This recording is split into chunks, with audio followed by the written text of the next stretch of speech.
My name is Frances Colón. I am the former Deputy Science and Technology Advisor to the Secretary of State, and I now have my own consulting company, Science, Technology, Innovation Policy Experts, called Just Berry Consulting.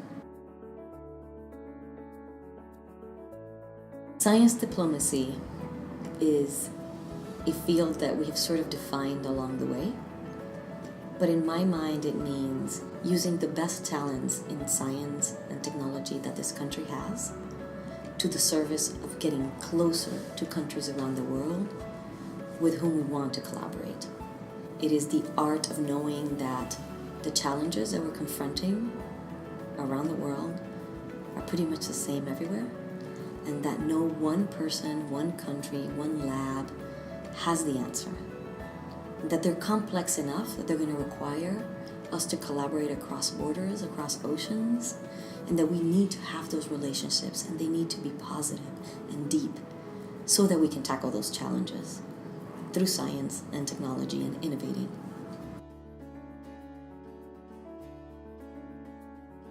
I think one of the best things that comes from graduate training is the ability to think long-term.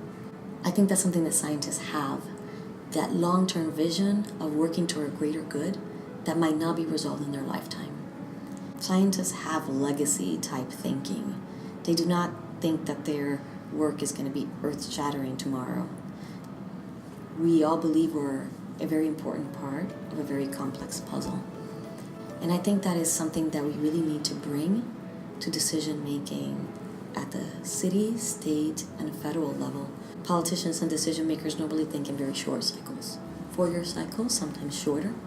So the view of I need a Band-Aid decision or solution right now to solve this problem right now, because my votes tomorrow will depend on this one thing I will do today that I'm going to decide in a very short time frame. Those are realities that decision makers are confronted with, and they're very real. I think when scientists come into the picture, they're able to bring in knowledge, data, and frame it for decision makers, bridging those long-term and short-term kind of points of view of the world. So I think it's very neat that more scientists are considering policy as a part of their work, as all of their work. Some of them are even considering running for office, and I think that's fantastic, because whatever those scientists do, they'll be thinking long-term, but acting in the short term. And I think that's something they bring that nobody else brings into these fields.